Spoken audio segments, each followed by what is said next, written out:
सर्व अखिलम इदम एवाहम नान्यद अस्ति सनातनम। जो कुछ है केवल मेरे सिवा कुछ बना ही नहीं, केवल मैं एक ही सनातन, यानी कि ब्रह्म, यानी कि भगवान, यानी कि शक्ति, यानी कि पराम्बा, जो भी कहो, राधा कहो, सीता जी कहो, मूल भगवान की आद्य शक्ति कहो, जो भी कहो, वो एक ही है। किसी का प्रश्न हो तो पूछ सकते हैं। स्वामी जी, कल आपने जो शेपक बताया था, शेपक मतलब अपने से डाला हुआ, अलग से डाला हुआ, हाँ। तो क्या उस पे कोई आपत्ति नहीं करता है कि हमारे शास्त्रों के बीच में ऐसे डाल दिया गया हो? ये जो गीता प्रेस वाले अखंडानंद जी थे, हनुमान दास जी महाराज थे, डोंगरे जी महाराज थे, फिर ये रामसुखदास जी महाराज थे, 11 विद्वान थे। उन लोगों ने बहुत चिंतन किया कि इसमें कहा है कि 18,000 श्लोक का ये देवी भागवत है। अगर इन श्लोकों को निकाल देंगे तो श्लोक की संख्या पूर्ण नहीं होगी, तो उसके लिए बहुत सी अनेक प्रकार की आपत्तियां खड़ी होगी।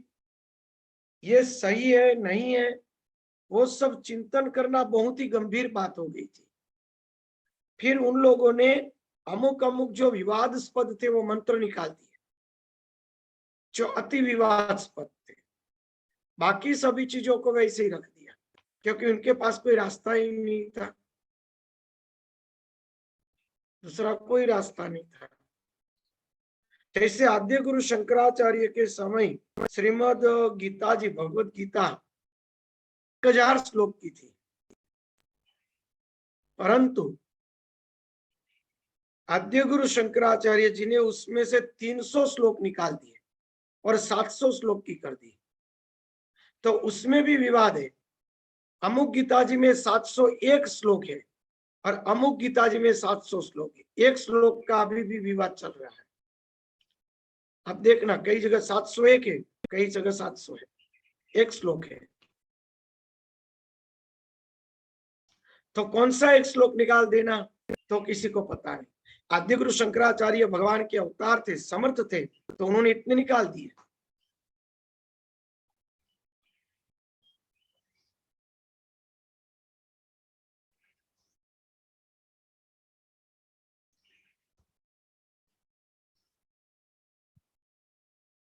जैसे वो श्लोक है गीता जी का, पवित्राणाय साधुना विनाशाय च दुष्कृता धर्म संस्थापनार्थेय संभवामि युगे युगे। तो हमारे दादा गुरुदेव और एक प्रभु श्री करके हो गए, उन दोनों ने उस श्लोक को मूल श्लोक के रूप में अलग से लिख के दिया।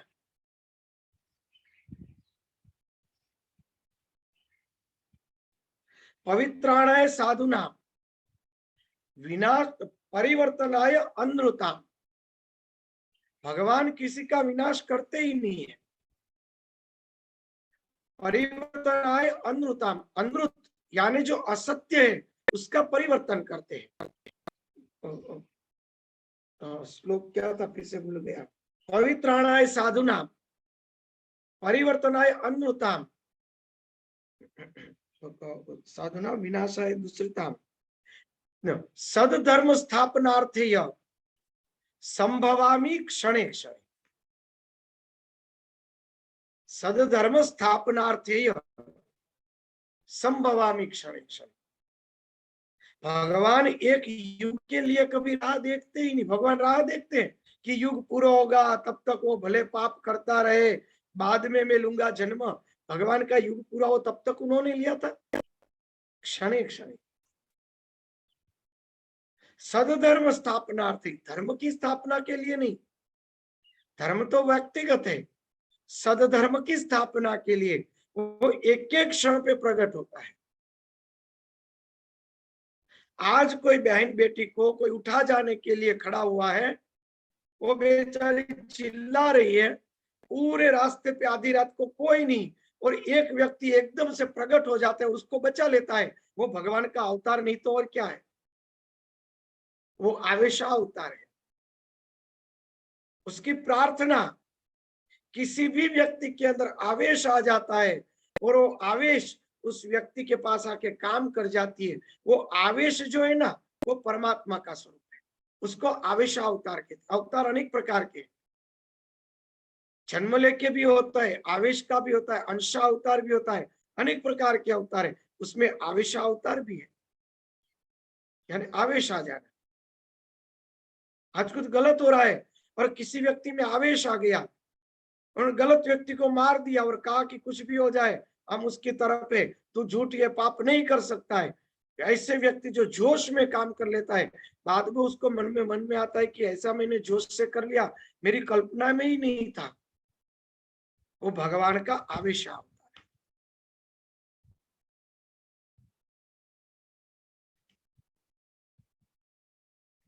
पवित्राणाय साधुनाम परिवर्तनाय अनृताम। पवित्राणाय साधुनाम, साधु तत्व का, सत्य तत्व का पवित्राण करने के लिए, परिवर्तनाय अनृताम, भगवान अनृत का परिवर्तन करते, विनाश नहीं करते, परिवर्तन करते। भगवान राम ने क्या असुरों को मारा था? अगर असुरों को मारा था तो जब अमृत वर्षा की गई तो वानर सब जीवित हुए, असुर नहीं जीवित हुए। तो पूछा गया कि ऐसा क्यों? भगवान ने कहा कि मेरी तरफ उन लोगों की दृष्टि थी, मेरा स्मरण था, मेरा चिंतन था, इसलिए उन सबकी मैंने सदगति कर दी। असुर भाव से उनको देवत्व की ओर ले गए। भगवान ने उस असुरों को असुर भाव से मुक्त कर दिया। क्या मरने के बाद वो फिर से असुर के रूप में जन्मे? नहीं। तो भगवान ने क्या किया? परिवर्तनाय अनृताम, उसके जो अंदर अनृत था, अनृत यानी असत्य था, उस केवल असत्य का भगवान परिवर्तन करते हैं। परिवर्तनाय अनृत,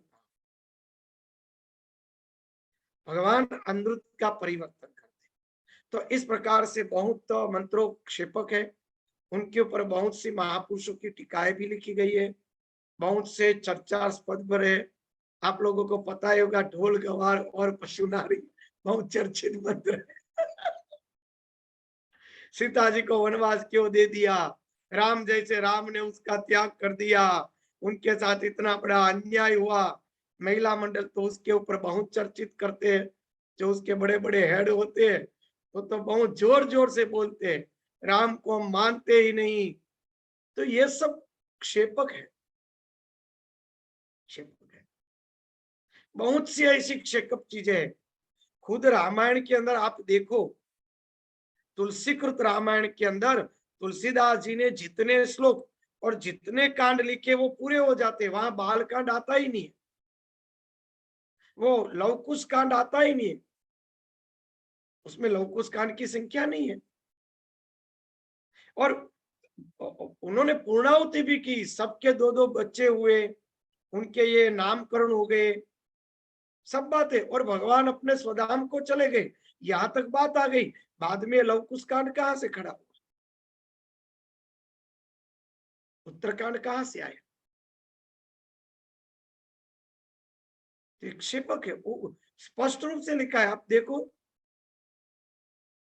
तुलसीकृत रामायण के अंदर सब कांड पूरे हो जाने के बाद लिखा है कि क्षेपक, क्षेपक कांड ऐसा लिखा है, पीछे से लिखा हुआ। उसी तरह आप तुलसीकृत की तरह आप ये वाल्मीकि रामायण में भी देख लो, उसमें भी पीछे लवकुश कांड क्षेपक कांड के रूप में है, पीछे से लिखा गया है स्पष्ट रूप से। फिर भी छापना पड़ता है, क्योंकि है क्या करें, अपने धर्म का है, क्या करें, दूसरा कोई रास्ता नहीं, निकाल देना भी अच्छी बात नहीं। जब तक उसका स्पष्ट रूप से निराकरण न हो तब तक उसका परिवर्तन हम नहीं कर सकते। जब तक स्पष्ट रूप से उसका निराकरण होगा तभी यथा योग्य उसका परिवर्तन होगा। क्योंकि ऐसे विद्वान भी होने चाहिए ना, ऐसे महान विद्वानों का भी आगमन होना चाहिए, तभी वह स्वीकृत रहेगा ना। तो इस प्रकार से ये बातें। इसलिए इसमें क्षेपक का मंत्र होने के बावजूद भी इसमें समाधि भाषा कही गई है, या किस कारण से रखा गया है, क्या इसका कौन सा तात्विक अर्थ निकलता है, कुछ पता नहीं, सीधे ही निकाल देने में कदाचित क्षति भी हो जाए। श्री सूक्त का भाष्य पढ़िए, विद्वानों का भाष्य। श्री सूक्त पूरा है ही नहीं, श्री सूक्त के बीच बीच में से मंत्र मिले हैं, 16 मंत्र जैसा कोई है ही नहीं। श्री सूक्त कितने मंत्रों का था वही किसी को पता नहीं। श्री सूक्त में 2 लाइनें होती है, जो एक मंत्र की दोनों लाइनों की मात्राएं अलग है। ऐसे भी उसमें मंत्र है, क्या करें, ऊपर की लाइन अलग छंद की है, नीचे की लाइन अलग छंद की है। कभी हमारे ऋषि इतने मूर्ख थे ही नहीं कि मन में आए इसे लिखे, इतने बढ़िया विद्वान थे वो तो। पूरा का पूरा पुस्तक ऐसा लिखा है, वो कौन से ऋषि उन्होंने, कि जहां पूरे पुस्तक के अंदर काना मात्र ही नहीं लिखा है, बिना काना मात्र के पूरा साहित्य लिख दिया। इतने तो इंटेलिजेंट माइंड थे, शब्दों के ऊपर इतना प्रभुत्व था। क्या श्री सूक्त जैसा इतना वेदों का बड़ा मंत्र, क्या ऊपर की लाइन अलग छंद की और नीचे की लाइन अलग छंद की लिखेंगे? बहुत सी चीजें परेशानी वाली, क्या करें, अनेक शास्त्र जल गए, जितना मिला उसको स्वीकारना पड़ा। तो उसमें ऐसे 16वां मंत्र है, उसमें लिखते ये 16 मंत्र श्री सूक्त का, इसका फल ये है, तो उसमें 15 मंत्र है, उसमें भी गड़बड़ी है। फिर भी नीचे का मंत्र स्वीकार करना पड़ता है, क्या करे, अच्छे अच्छे विद्वानों स्वीकार करके रख दिया, कोई रास्ता ही नहीं है। क्योंकि बीच में 700 बरस के अंदर इतना अत्याचार हम लोगों के ऊपर हुआ, हमारे अनेक शास्त्रों को जलाए गए, विद्वानों को मार डाला गया, छिप छिप के ये सब चीजें रखी जो हमारे सामने पड़ी है, उसमें से 99% तो चोरी हो गई, जो आज जर्मन और अमेरिका में पड़ा है सब कुछ, क्या करें, ये हालत है। तो उसीलिए जो है उसको स्वीकार लेना है, हमारे मन में नहीं रुचता है तो क्षेपक के रूप में उसको हटा दो, बस, दूसरा रास्ता ही नहीं हमारे पास। अभी ऐसी हालत है, वरना तो अखंडानंद जी महाराज, उड़िया बाबा, रामसुखदास जी महाराज, हनुमान दास पोतगर जी, डोंगरे जी महाराज, विभूति आती, जिन सबने मिलकर ये गीता प्रेस के सब शास्त्रों का छनावट की, इसलिए तो वो पुस्तक पढ़ना ही हम लोगों के लिए उत्तम रहता है, इसीलिए तो इसमें से जितना तत्व ज्ञान है, जितना मूल ज्ञान है, वही हम लोगों के लिए सर्वश्रेष्ठ रहता है। क्योंकि अंत में तो बात तो वही आती है ना, कि सर्व अखिलम एवं अहम नान्यद अस्ति सनातन, केवल मेरे सिवा कुछ बना ही नहीं है, मैं ही केवल अंत में रहता हूं सनातन के रूप में। वही बात अंत में आती है, उस मूल सिद्धांत को पकड़ के दूसरी चीजों को निकाल देनी है। आज गेहूं लेने जाएंगे, दाल लेने जाएंगे, चावल लेने जाएंगे, कंकर और कचरा तो आएगा ही, वो सफाई करके खाना है, वो हमारे ऊपर है, बराबर है ना। उसमें जो हमें लगे कि ये कंकर है वो निकाल दो, खाने जैसी चीज है उसको एक तरफ करके खा लो, उसके सिवा कोई रास्ता ही नहीं है। अभी ऐसी हालत है, जब तक ऐसी कोई महान अवतारी पुरुष पृथ्वी पर न आए जो इन सब शास्त्रों के अंदर अक्षितव करके वो पूरे हमारे सनातन धर्म को स्वीकारना पड़े, उस हस्तक्षेप को कि यही सत्य है, तब तक हम लोगों को मौन रह के स्वीकारना पड़ेगा, बात सही है, कोई रास्ता ही नहीं।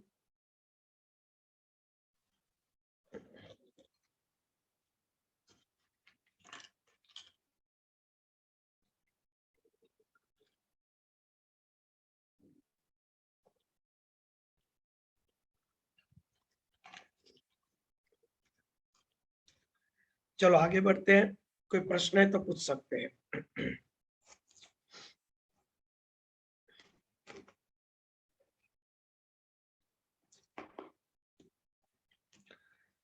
यह बात सबसे पहले भगवान विष्णु के हृदय में भी उत्पन्न हुई थी। तो क्या बताना चाहते हैं? अगर उपनिषदों का मंत्र हमें दे दिया जाए एक सामान्य व्यक्ति को, आप लोगों को, जो सबसे पहले मैंने दिया था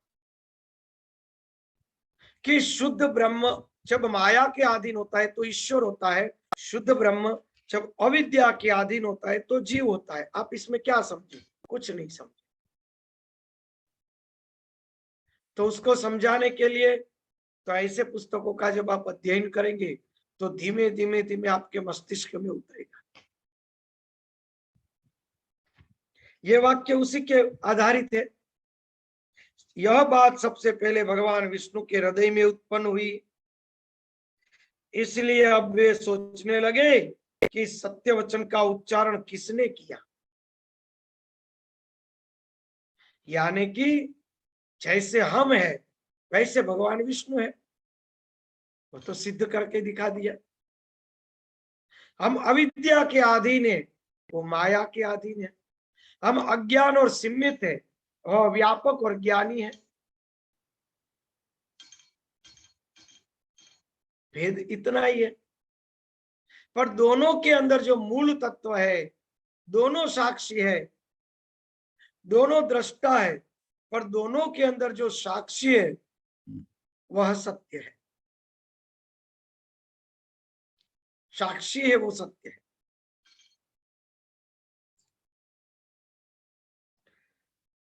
सबसे पहले भगवान विष्णु के हृदय के अंदर ऐसी वाणी उत्पन्न हुई। कैसी उत्पन्न हुई? सर्वम अखिलम, ये सब कुछ मैं ही हूं, मेरे सिवा और कोई सनातन नहीं है। यानी कि जो कुछ है वो नहीं था तब भी थे और नहीं रहेगा तब भी रहूं, ऐसा मैं अकेला ही हूं। सबसे पहले विष्णु भगवान के अंदर ये वाणी उत्पन्न हुई तो विष्णु भगवान सोचने लगे कि वाणी मेरे अंदर से कहां से उत्पन्न हुई, क्योंकि वह योगी थे, ज्ञानी थे, शुद्ध अंतकरण वाले थे। इसलिए उसके अंदर ये प्रश्न उठा कि वाणी कहां से उत्पन्न हुई। इस कहने वाले को मैं कैसे जानूं? जो मुझे ऐसी वाणी दे रहा है उसको मैं कैसे जानूं? यानी कि मेरे अंदर जो प्रेरणा हुई कि मैं ही सब कुछ हूं, तो मैं ही सब कुछ हूं, मेरे सिवा कुछ है ही नहीं, ऐसा मेरे अंदर उत्पन्न करने वाला कौन है? प्रश्न उठता है ना। ये हर ज्ञानी की स्थिति है, चाहे मां आनंदमयी हो, रामकृष्ण परमहंस जी हो, चैतन्य महाप्रभु जी हो, आद्य गुरु शंकराचार्य, कोई भी हो। सबके ज्ञान में उसको यही ज्ञान होता है ना जो विष्णु को हुआ है कि सर्वम अखिलम इदम अहम, मेरे सिवा जो कुछ दिखाई देता है दूसरा कुछ है ही नहीं, मैं ही सनातन तत्व हूं। यह हम सबके अंदर उठता है जब हमें ज्ञान होता है। हम सभी की मूल यही स्थिति है। सभी ज्ञानी महापुरुषों को यही तो उत्पन्न होता है। जो भगवान विष्णु को उत्पन्न हुआ इसलिए तो उसको भगवान कहा गया।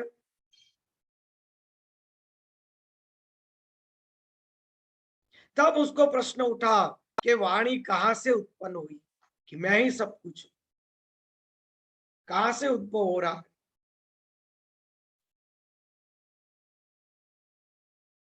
इस कहने वाले मैं को कैसे जानूं? मैं यानी मैं हूं वो। वह स्त्री है या पुरुष या नपुंसक है, देख लो, वो कुछ भी नहीं। बड़े सोचने जैसा प्रश्न है। क्या वो स्त्री है, क्या वो पुरुष है, क्या वो नपुंसक है, क्या है वो? ऐसे चिंतन वाले भगवान विष्णु ने भागवत को हृदय में धारण किया और उसी श्लोक अर्ध में मन लगाए हुए बार बार उसका उच्चारण करने लगे। इस प्रकार वटप्रत के सोए हुए भगवान विष्णु चिंतातुर हो गए थे। देखो, भागवत को, यानी भागवत स्त्री भी नहीं, भागवत पुरुष भी नहीं, ये भागवत ज्ञान है, यानी कि हमारा ज्ञान है। सही भागवत का ज्ञान वही है कि हमारा ही ये विवर्त स्वरूप, भगवान का ही ये विवर्त स्वरूप सर्वत्र हमें दिखाई दे रहा है। या तो समझ लो कि हमारा ही रूप है, या तो समझ लो कि ये सब कुछ भगवान के सिवा कुछ नहीं। यही सद्धर्म है।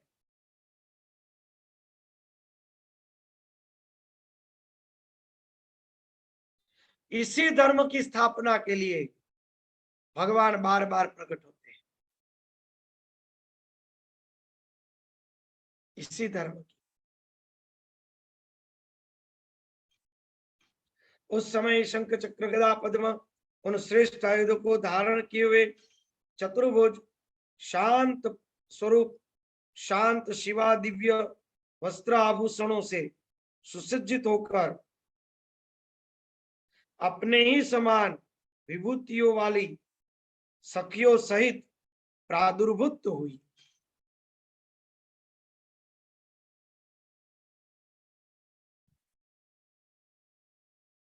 उस समय शंख चक्र गदा और पद्म लेकर चतुर्भुज शांत स्वरूप शिवा यानी कि भगवती, शिव यानी कल्याणकारी, शिवा यानी कल्याणकारी करने वाली वह शक्ति दिव्य आभूषणों से सुसज्जित होकर अपनी विभूति और सखियों के सहित प्रकट हुई।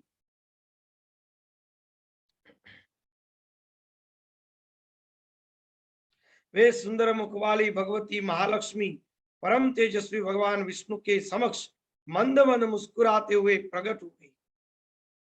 सूर्य जी बोले, उस समय अपार प्रलय सागर में बिना अवलंबन के स्थित मनोरूप वाली उन दिव्य देवी को देखकर कमल नयन भगवान विष्णु बड़े विस्मित हो पड़े।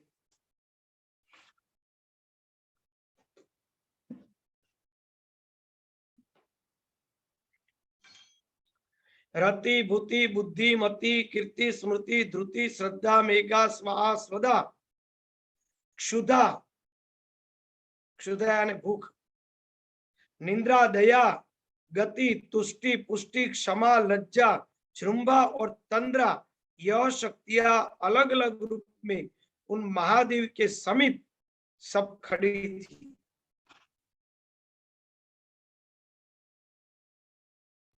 ये बड़े चिंतन करने जैसी बात है, पूरी समाधि भाषा है, विस्तार से अभी लेंगे।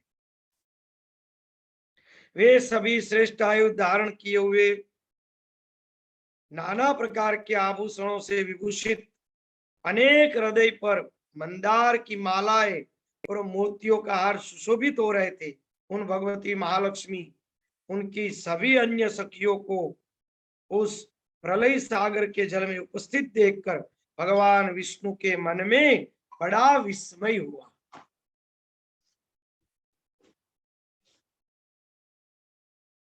इस प्रकार भगवती की माया देखकर अति चकित सर्वात्मा भगवान विष्णु सोचने लगे, ये देवियां कहां से आई, मैं वटवृक्ष के पत्ते पर कैसे आ गया, इस एकार्ण महासागर में वटवृक्ष कहां से उत्पन्न हो गया, इसके द्वारा मैं सुंदर रूप वाला बालक बनाकर उस पर स्थापित किया गया हूं।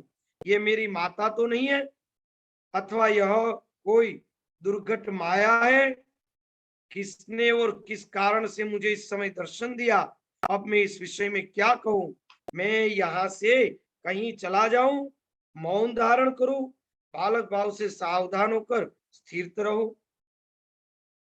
इस प्रकार वटवृक्ष पर सोए हुए भगवान विष्णु को आश्चर्यचकित देखकर मंद मन मुस्कान करती देवी ने वचन कहे, हे विष्णु, आप विस्मय में क्यों पड़ गए, आप उन महाशक्ति की माया से पूर्व काल में भी सृष्टि की उत्पत्ति प्रलय होने पर इसी प्रकार बार बार जन्म लेकर मुझे भूलते रहते हैं, वे पराशक्ति निर्गुण है, मैं और आप तो सगुण है। जो सात्विक की शक्ति है उससे आप मेरी ही शक्तियां समझिए। आपके नाभि कमल से प्रजापति ब्रह्मा उत्पन्न होंगे। वे रजोगुण से युक्त होकर समस्त ब्रह्मांड और सृष्टियों की रचना करेंगे। ब्रह्मा ही तपोबल का आश्रय लेकर श्रेष्ठ शक्ति प्राप्त करके रजोगुण के द्वारा त्रिलोक का लाल वर्ण वर्ण का कर देंगे, त्रिभुवन को लाल वर्ण का कर देंगे। गुणों सहित पृथ्वी, जल, अग्नि, आकाश, वायु, पंच महाभूत, मन एवं इंद्रिया उनके अधिष्ठकृत देवता की रचना करके बुद्धिमान ब्रह्मा जी सृष्टि की रचना करेंगे। इस कारण वे कर्ता कहेंगे और आप इस विश्व के पालक होंगे।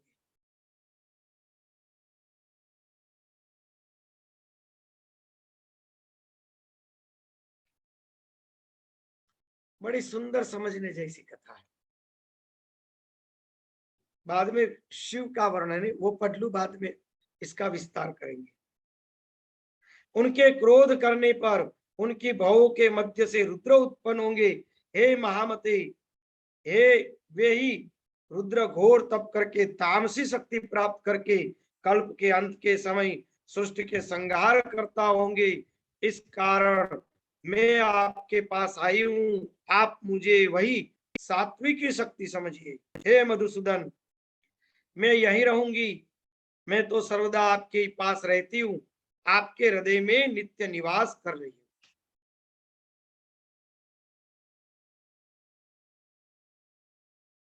चलो पूरा इसका समाधि भाषा देखते हैं। सबसे पहले क्या हुआ, केवल प्रलय का जल था। एक एक शब्द याद रखिएगा।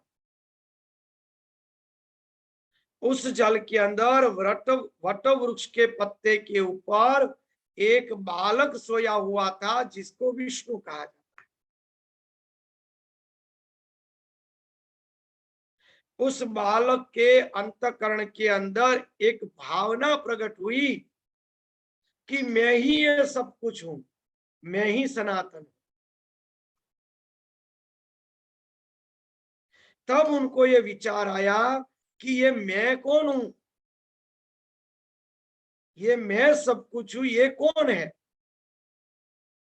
उस समय उसके सामने एक सात्विकी देवी प्रकट हुई, अनेक प्रकार की शक्तियां लेकर।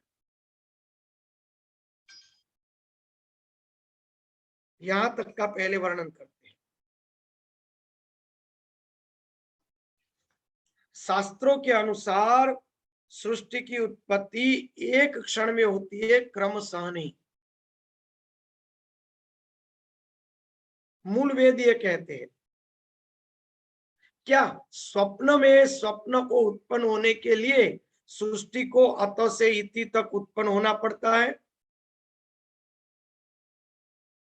पहले आप सो गए, फिर नाभि में से ब्रह्मा जी निकले, ब्रह्मा जी ने सोचा अब इसको स्वप्न दिखाना पड़ेगा, फिर ब्रह्मा जी ने सृष्टि की रचना चालू की। पहले स्वप्न के लिए आदमी बनाए, फिर स्वप्न के लिए पर्वत आदि बनाए, फिर पंच महाभूत उत्पन्न किया। इतनी देर में जागने का समय हो गया, तब तो कोई जगह देगा? सीधा ही स्वप्न उत्पन्न होता है। तो ये सृष्टि क्रमशः क्यों? ये पूरी सृष्टि तो सपना है। स्वप्न एकदम से उत्पन्न होता है, वो उसका सबूत है। तो पूरी सृष्टि भी भगवान के अंतःकरण में एकदम से उत्पन्न होती है और वहीं पर विलीन हो जाती है। तो ये क्रम से क्या है? क्रम से है, जो जल है वो जल कुछ नहीं, वो जल ही माता के गर्भ का जल है, जिसके अंदर विष्णु रूपी जीव वट वृक्ष के पत्ते के ऊपर शयन कर रहा है। हम सब विष्णु है। नारायण, नार यानी जल तत्व, एक स्त्री, उसका उदर, उसमें शयन करने वाला यानी हर जीव, हर जीव विष्णु है। नारायण वही विष्णु है।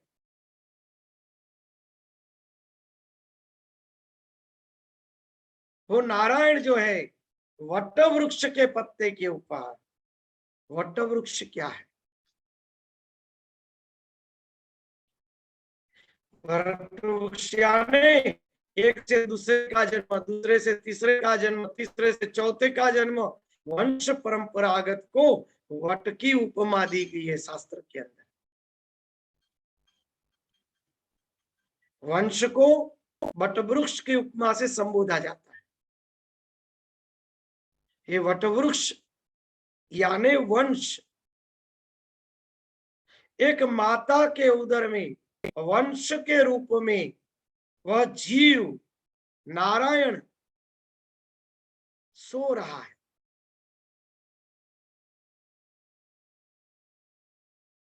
यही है ना, स्पष्ट है। मैं आगे उसका सबूत दूंगा।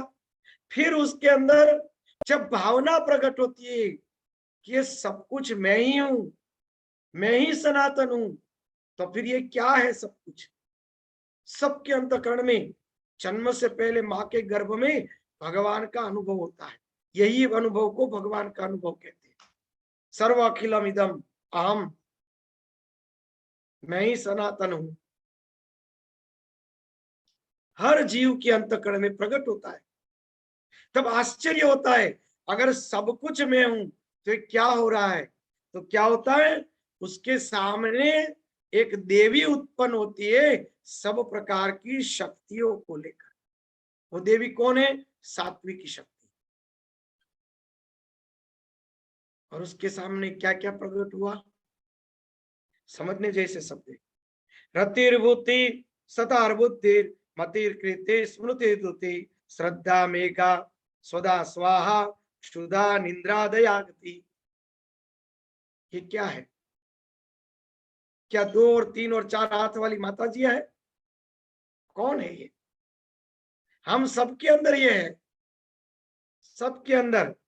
रति, भूति, बुद्धि, मति, कीर्ति, स्मृति, धृति, श्रद्धा, मेघा, स्वधा, स्वाहा, क्षुधा, क्षुधा यानी भूख, क्षुधा, निद्रा, वृत्तियाँ। दया, गति, तुष्टि, पुष्टि, क्षमा, लज्जा, श्रृंभा और तंद्रा।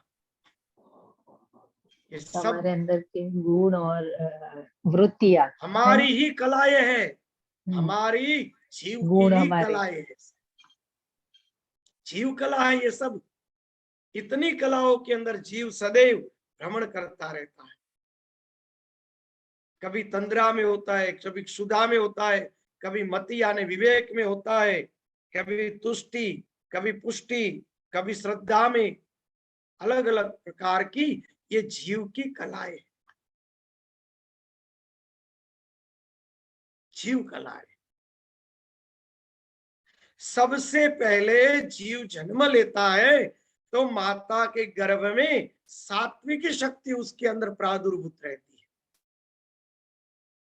रजोगुणी और तमोगुणी नहीं, शुद्ध सात्विक। बालक जन्म लेता है ना, शुद्ध सात्विक होता है, समाधि में होता है, शुद्ध सात्विक। उसमें तमोगुण भी नहीं होता, रजोगुण भी नहीं होता। बालक का मल देखो, कभी भी आपको उब नहीं आएगी। बालक नाया नहीं है, गंदा है, फिर भी प्यार करने का मन होगा, क्योंकि उसके अंदर शुद्ध सात्विकता है। बालक आकर्षित लगेगा क्योंकि उसके अंदर शुद्ध सात्विकता है। उसके अंदर तमोगुण और रजोगुणी मल नहीं है, छल कपट नहीं है, विचार नहीं है, चिंतन नहीं है, कुछ नहीं। प्रशांत स्थिति है, समाधिस्थ है, शुद्ध सात्विक है। सबसे पहले उस बालक के पास सात्विक की तत्व उत्पन्न हुआ, सात्विक शक्ति उत्पन्न हुई, और वो ये सब कुछ अपनी कलाएं लेकर उत्पन्न हुई। माता के उदर के अंदर जीव के पास सर्वप्रथम सात्विकी शक्ति उत्पन्न होती है और बाद में उसके पास ये सभी जीव कलाएं उत्पन्न होती है। फिर क्या होता है, उसके नाभि से ब्रह्मा जन्म लेते हैं। नाभि से ब्रह्मा जन्म नहीं लेते, उसकी खुद की नाभि माता की नाड़ के साथ जुड़ी होती है, वो जीव स्वयं जीव के रूप में जन्म लेता है। वो विष्णु से ब्रह्मा में परिवर्तित होता है, फिर वो ब्रह्मा बनता है खुद ही।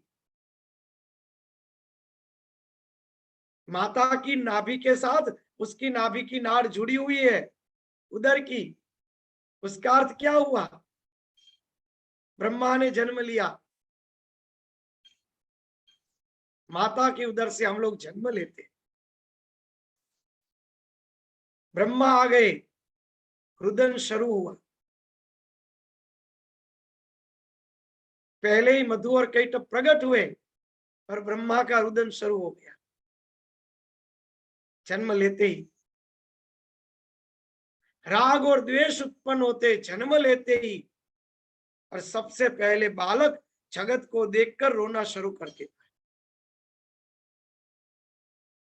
वहां से उसकी बुद्धि की प्रवृत्ति शुरू होती है। माता के उदर में बालक को बुद्धि नहीं होती है, जन्म के बाद बुद्धि काम करती है। जन्म के बाद बुद्धि की शुरुआत होती है। रजोगुण प्रवृत्त होता है।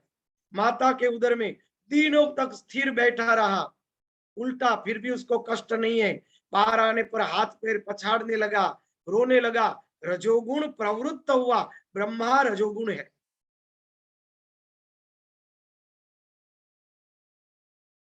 बुद्धि और रजोगुण का प्रादुर्भाव जन्म के बाद होता है, नाभि की कमल नाल से जुड़ा हुआ, यानी कि जीव का वहां जन्म हुआ। और बाद में क्रोध और आवेश के अंदर ऐसे ऐसे तमोगुणी कर्म करता है जो अंत में उसकी मृत्यु का कारण बनता है। वो रुद्र है, हमारे कर्म रुद्र है। कौन रुलाता है? हमारे कर्म ही हमें रुलाते हैं। कौन रुला रहा है? हमारे कर्म हमें रुला रहे हैं। वो कर्म रुद्र है, जन्म रजोगुण ब्रह्मा है, और उदर में बालक का प्रादुर्भाव कोई सत्वगुण विष्णु है। कदाचित मैं झूठा भी हो सकता हूं, मैंने अपने चिंतन से इसकी व्याख्या की है कि मुझे ऐसा अभी दिखाई दे रहा है। जल के अंदर शयन कर रहे विष्णु कौन है?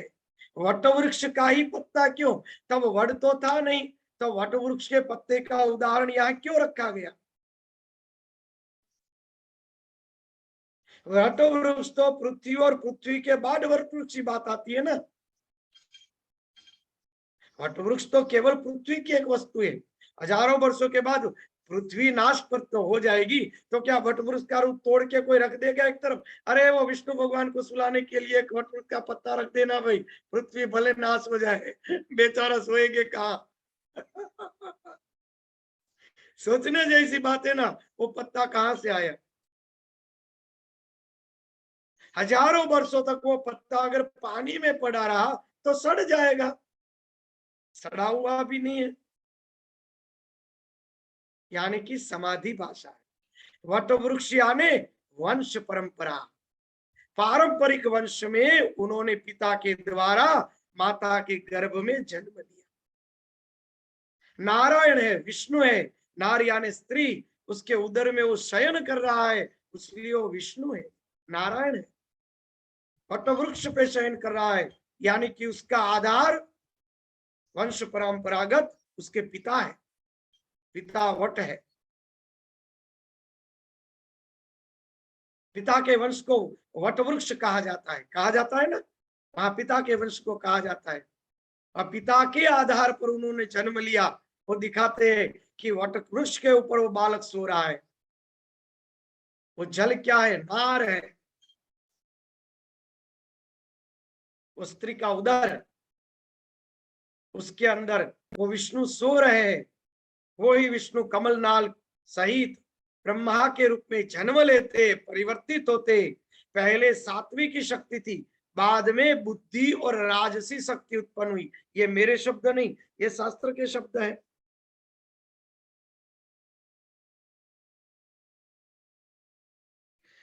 आपके नाभि कलवर से प्रजापति ब्रह्मा उत्पन्न हुए, वे ही रजोगुण से युक्त होकर समस्त ब्रह्मांड की सृष्टि करेंगे।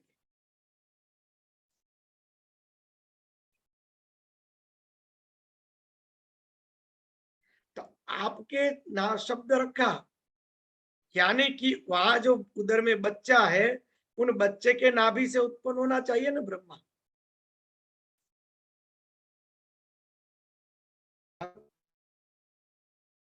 जब माता के गर्भ में बालक होता है तो बालक और माता दो होते ही नहीं है, एक ही होता है। वो माता ही स्वयं विष्णु रूप है। और जब बालक वहां से बाहर निकलता है तो वो उसका ब्रह्मा बन जाता है, तब माता विष्णु बन जाती है। और उनसे जो उदर में था विष्णु के रूप में, वह बाहर निकल के वो ब्रह्मा बन गया। माता की नाभि से जुड़ा हुआ है ब्रह्मा, विष्णु की नाभि से जुड़े हुए, नाभि कमल से उत्पन्न हुए, यानी उदर में उत्पन्न हुए।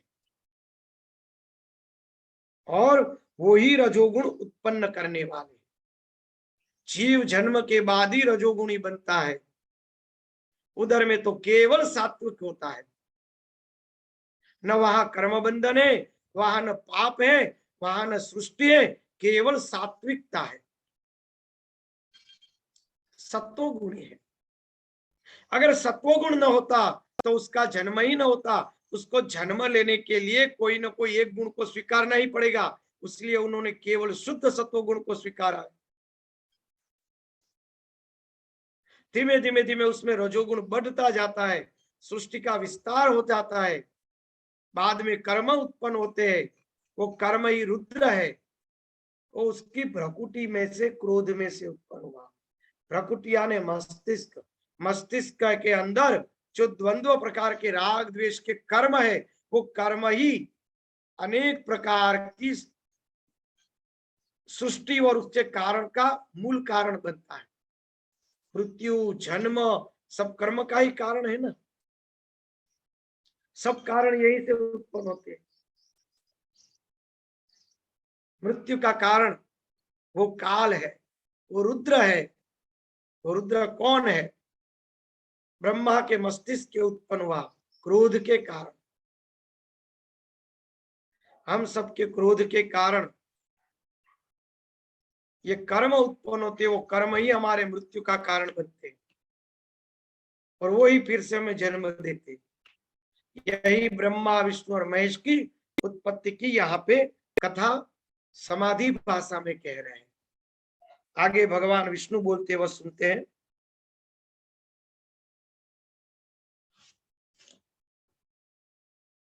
हे देवी,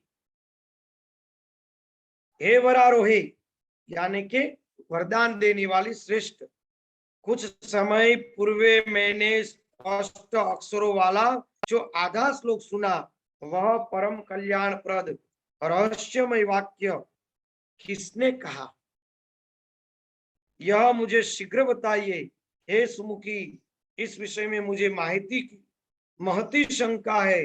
जिस प्रकार निर्धन पुरुष धन की चिंता करता है, उसी प्रकार बार बार मैं इसका स्मरण कर रहा हूं। सब कुछ मैं ही हूं। उदर में जब बालक होता है तो उदर में स्पष्ट रूप से उसको ज्ञान होता है। कहते हैं ना, उदर में बालक भगवान की प्रार्थना करता है कि मुझे जन्म दो, मैं बाहर निकल के भजन करूंगा। बाद में बाहर निकल के भजन नहीं करता है, माया में फंस जाता है। यानी उदर में माया नहीं है, वहां पे उसके पास आत्मज्ञान है कि मैं ही सब कुछ हूं, मैं ही सनातन हूं। विष्णु का यह वचन सुनकर मुस्कुराती हुई महालक्ष्मी मधुर स्वर के साथ अत्यंत प्रेम से बोलने लगी। महालक्ष्मी जी ने कहा कि हे शौर्य, मेरी बात सुनिए। मैं सगुण स्वरूपा चतुर्भुजा भगवती, आप मुझे जानते हो या न जानते, किंतु मैं सब गुणों का आलय होती हुई निर्गुण भी हूं। सगुण और निर्गुण दोनों वही तत्व है। वो निर्गुण तत्व ही सगुण होता है। हे महाभाग, आप यह जान ले कि वह अर्ध श्लोक उसी शक्ति ने कहा था। आप उसे वेदांत का तत्वरूप, कल्याणकारी, पुण्यपद, श्रीमद देवी भागवती समझिए। यानी एक रूपक के रूप में उस शब्द को समझा दिया गया। वेदों का तत्वरूप यानी ब्रह्म, उसका वेदों का तत्वरूप समझो, या तो देवी भागवत समझो, या कल्याणकारी पुण्य तत्व समझो, जो समझो वो वही है। हे शत्रुमर्दन सुव्रत, मैं भगवती की परम कृपा मानती हूँ, जिसने ऐसा गुप्त एवं परम रहस्य मंत्र आपके कल्याण के लिए कहा है। आप इसे सर्वदा चित्त में रखिए और कभी भी इसे विस्मृत न कीजिए। यह सब शास्त्रों का सार है, महाविद्या के द्वारा प्रकाशित किया गया है। समझने जैसे एक एक शब्द है, विस्तार करने की भी मुझे जरूरत नहीं। आप इसे सर्वदा चित्त में रखिए। मैं ही सब कुछ हूं, मैं ही सनातन हूं, इसे चित्त ने सर्वदा रखिए, कभी भी विस्मृति न होने दीजिए। यह सब शास्त्रों का सार है। सब शास्त्रों का यही तो सार है, सब में यही कहा गया है। आप निश्चित ही देवी के परम प्रिय है, सब शास्त्रों का सार है तथा महाविद्या के द्वारा प्रकाशित किया गया है। इससे बढ़कर त्रिभुवन में कुछ भी ज्ञातव्य नहीं, तीनों भुवन में इससे बढ़कर जानने योग्य कुछ नहीं। आप निश्चित ही देवी के परम प्रिय है, इसलिए उन्होंने यह मंत्र आपको बताया है।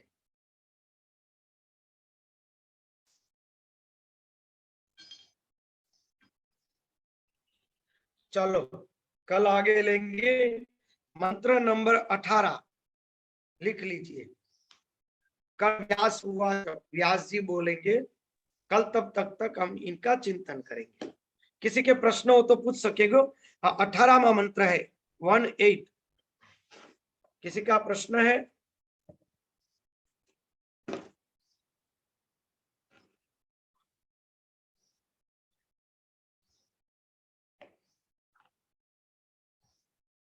बोलिए। कुछ आप चालू कर रहे थे वॉल्यूम, कुछ प्रश्न है तो बोल सकते हैं। नहीं, मैंने पहले कहीं सुना था कि ब्रह्मा सात्विक और विष्णु राजसिक है। यहाँ पे विष्णु को सात्विक कहा गया, क्योंकि जहां जो रूपक देना चाहते हैं उनको, असल में देखो तो ब्रह्मा विष्णु महेश एक रूपक के रूप में, उपमा के रूप में है। उपमा है ना, उपमा दी गई है। जो सिद्धांत उसको स्थापित करना है उसकी उपमा के रूप में दिया है। वहां वो सिद्धांत स्थापित करना था, यहाँ ये सिद्धांत स्थापित करना है, तो उसके लिए उसको ये उपमा देनी ही पड़ेगी कि विष्णु सात्विक है, क्योंकि उदर में उत्पन्न होने वाला बालक सबसे पहले तो सात्विक ही रहेगा, जन्म लेकर रजोगुणी होगा, और बाद में उनके कर्म रूपी रुद्र उसका विनाश करेंगे। बराबर है ना? तो यह इस उपमा के आधार पर, इसलिए उस क्रम से मैंने वो उपमा में लिया, वो उपमा में मैंने इसलिए लिया कि उस क्रम से यहाँ पे उपमा रूप मुझे लगा कि इस रूप से उपमा के रूप में है। मतलब शास्त्रों में जो भी लिखा हुआ है उसमें हमको अपना विवेक रखते हुए उसको पढ़ के उसका अर्थ समझना। हाँ, इसीलिए अर्थ देखो, यहाँ पे भगवती को मेन कहा गया, ब्रह्मा विष्णु महेश की उत्पत्ति से पहले। दूसरे शास्त्रों में देखो तो भगवती माया को तो एकदम निम्न बताए, पार्वती जी मानते ही नहीं है, शिव जी उसको डांटते हैं, बाद में पार्वती जी चले जाते, सब ऐसा बताते, लक्ष्मी जी रुठ जाते, लक्ष्मी जी में ज्यादा कोई ज्ञान ही नहीं है, विष्णु भगवान ही ज्ञानी है, उसमें ऐसा दिखाते हैं। तो यहाँ ऐसा दिखाया है क्योंकि ये सभी रूपक है, सभी रूपक है, समाधि भाषा है, दो केवल शास्त्रों को समाधि मिलाना भाषा। नहीं, दो शास्त्र को मिला के नहीं समझना, एक को अलग समझना, एक को अलग समझना। हाँ, किसी को इकट्ठा मत करो, हाँ, इकट्ठा सबको नहीं अपनी करना। अपनी ओर से। हाँ, लो इकट्ठा किया तो परेशान रहेंगे, उसमें तो ये कहा है और इसमें ये नहीं। यहाँ पे जो है उसका समाधि अर्थ ये निकालो, वहां है उसका समाधि अर्थ वो निकालो, क्योंकि अंत में तो ये समाधि अर्थ ही निकालना पड़ेगा। व्यवहार अर्थ निकालेंगे तो परेशान रहेंगे, गड़बड़ी में आ जाएंगे। समाधि अर्थ ही श्रेष्ठ रहेगा।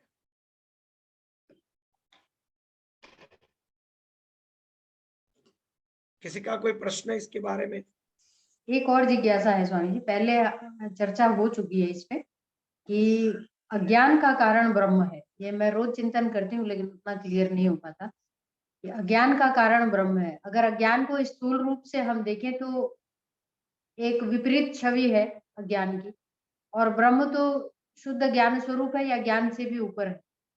तो वो अज्ञान का कारण ब्रह्म कैसे हुआ, इसको थोड़ा सा स्पष्ट हो जाए, मतलब अभी उतना स्पष्ट नहीं हुआ।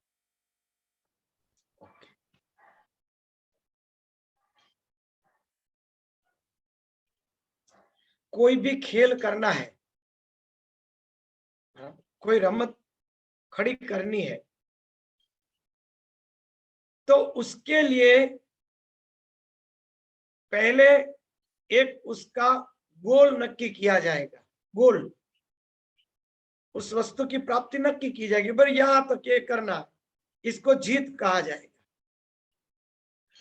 तो व्यक्ति को जीत तक आने के लिए एक ऐसा भी पॉइंट नक्की करना पड़ेगा जहां से उसको जीत तक आना पड़ेगा, वो भी एक पॉइंट नक्की करना पड़ेगा। 2 पॉइंट। तो उसके लिए अज्ञान और ज्ञान 2 पॉइंट तो बनाने ही पड़ेंगे। अज्ञान को प्राधान्य करेंगे तब धीरे धीरे धीरे वो ज्ञान की ओर बढ़ेगा, और ज्ञान पर आने पर दोनों से परे हो सकेगा।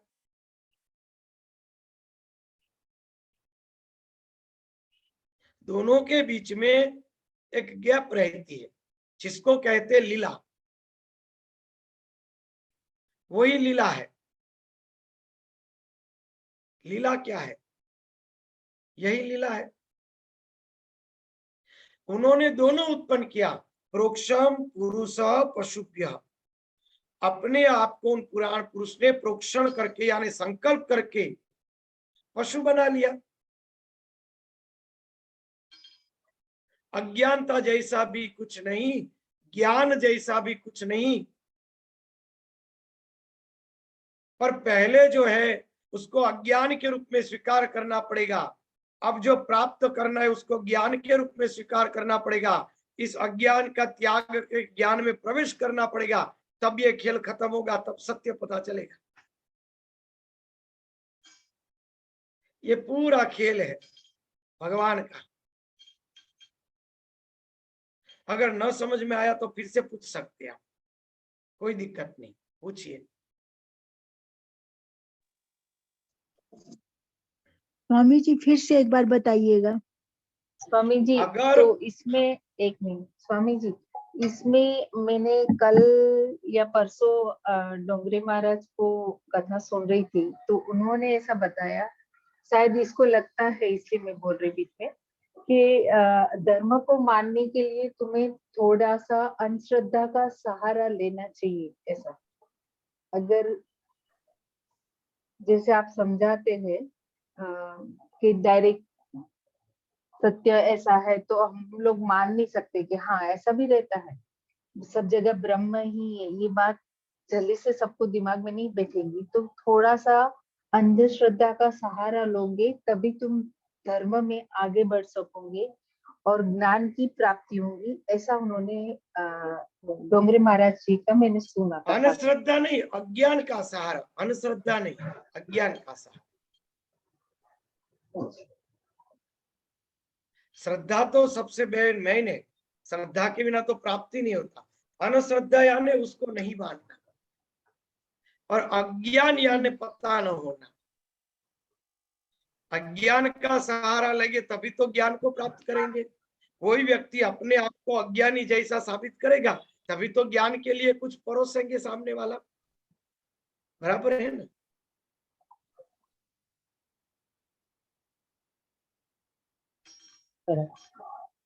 तो ब्रह्म ने जीव को अपने तक पहुंचने के लिए अज्ञान का सामान दिया कि इसके सहारे तुम तक पहुंच। हाँ, जैसे आप बताते हैं कि स्थूल का मतलब स्थूल का सहारा लेके, संकुचितता का सहारा लेकर के फिर उस तक पहुंचे। इसलिए ब्रह्म ने हमारी मदद करने के लिए अज्ञान या ये माया रची। हाँ, लीला करने के लिए। हम लाल हो गए और वो लीला कर रहे हैं।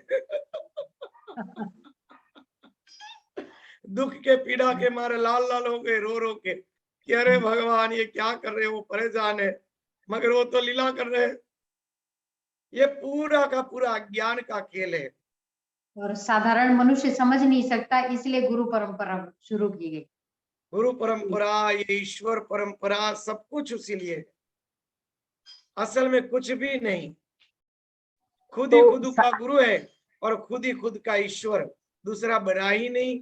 ये खुद देवी भागवत में भी वही बात आई, मैं ही सनातनी हूँ, मैं ही सब कुछ बन के प्रकट हो रही हूँ, दूसरा है ही नहीं भाई। साकार और निराकार को तो इसके साथ नहीं जोड़ सकते ना स्वामी जी। फिर इन्होंने कहा ना कि मैं ही सगुण हूं और मैं ही निर्गुण हूं। मैं खुद प्रकट हो रही हूँ यानी अभिव्यक्त हो रही हूँ यानी सगुण, और मैं सनातनी हूँ यानी निर्गुण।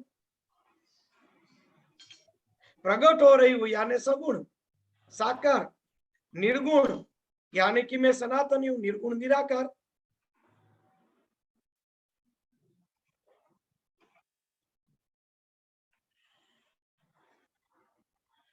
इसका मतलब तो ये हुआ स्वामी जी, अज्ञान से आगे बढ़ते रहो, ज्ञान मत करो, ज्यादा ज्ञान लगाओगे तो पीछे जाओगे, अज्ञान से चलते नहीं, रहो तो। जगत का ज्यादा ज्ञान नहीं लगाना है, हाँ मगर वही तो, भगवान का ज्ञान लगाना है।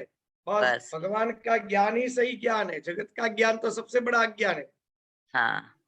भगवान का ज्ञान लगाओ, बस केवल भगवान के सिवा कुछ नहीं, इस ज्ञान में स्थित हो जाओ, ये सर्वश्रेष्ठ ज्ञान है। भगवान के सिवा कुछ नहीं, भगवान ही सब कुछ बने हैं, भगवान ही सर्वत्र है और भगवान ही हमारा आश्रय है। राम सुखदास जी भी यही कहते हैं ना, हाँ सही है। ये पूर्ण सत्य है। बस इसी ज्ञान को पकड़ के रखो, सब ज्ञान अपने आप होने लगेगा।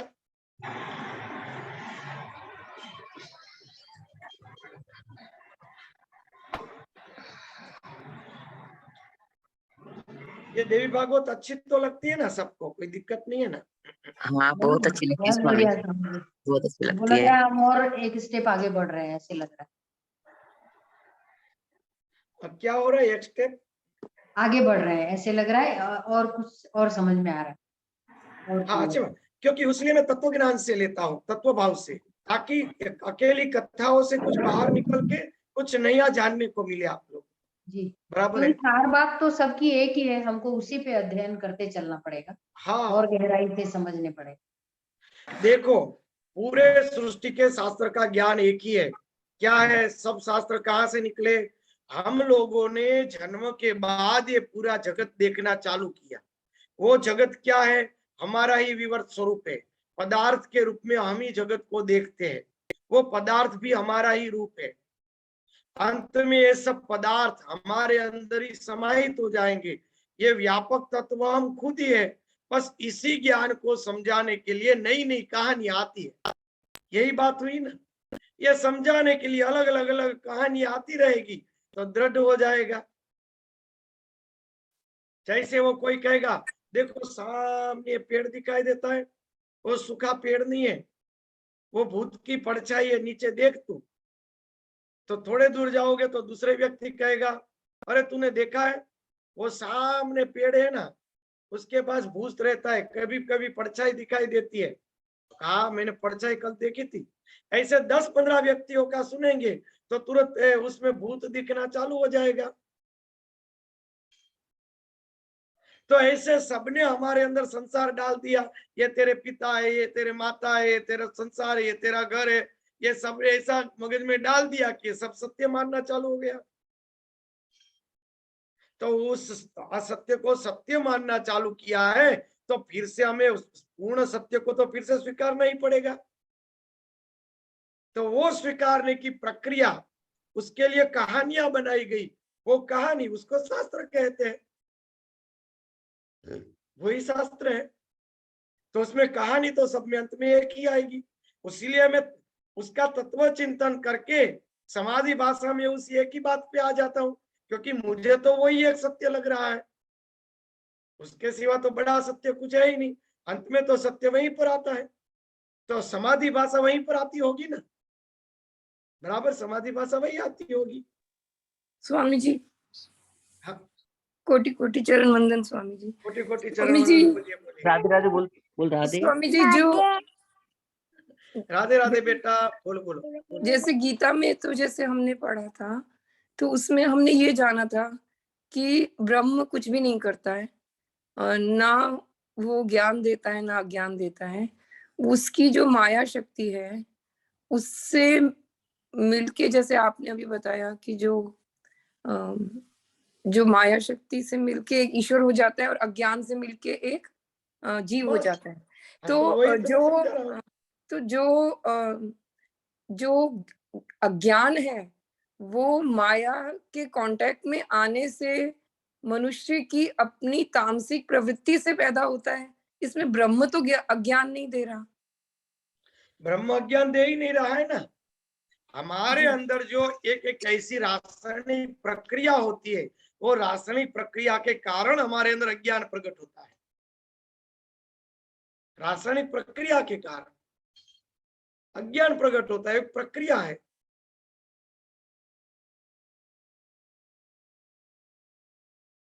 बराबर है ना। जी, आज ब्रह्म बहुत देर हो गई, 3:15 बजे। कल मुझे याद करवाइएगा ये रासायनिक प्रक्रिया क्या है, और रासायनिक प्रक्रिया से कैसे हमारे अंदर अज्ञान प्रकट होता है, और वह न्यूट्रन कैसे होती है, और कैसे ज्ञान प्राप्त होता है, उसके बारे में कल चर्चा करेंगे। कल मुझे याद करवा दीजिए, बराबर, लिख लीजिए जी सर। कि हमारे अंदर एक रासायनिक प्रक्रिया होती है, लिख लीजिए ताकि मैं भूल न जाऊं शब्द। हमारे अंदर रासायनिक प्रक्रिया उत्पन्न होती है, उस रासायनिक प्रक्रिया से ये जगत की अज्ञानता प्रकट होती है, और दूसरा एक तत्व उसके साथ ये रासायनिक प्रक्रिया होने पर सब न्यूट्रन होता है, तभी मोक्ष होता है। उसका पूरा विज्ञान हम कर चर्चा में लेंगे, कल वो लेंगे हम, जो इससे मिलता जुलता है, जो मैं बात कहूंगा। चलो, हरिओम। प्रणाम स्वामी जी। प्रणाम स्वामी जी। प्रणाम। प्रणाम चरण वंदन। प्रणाम स्वामी जी।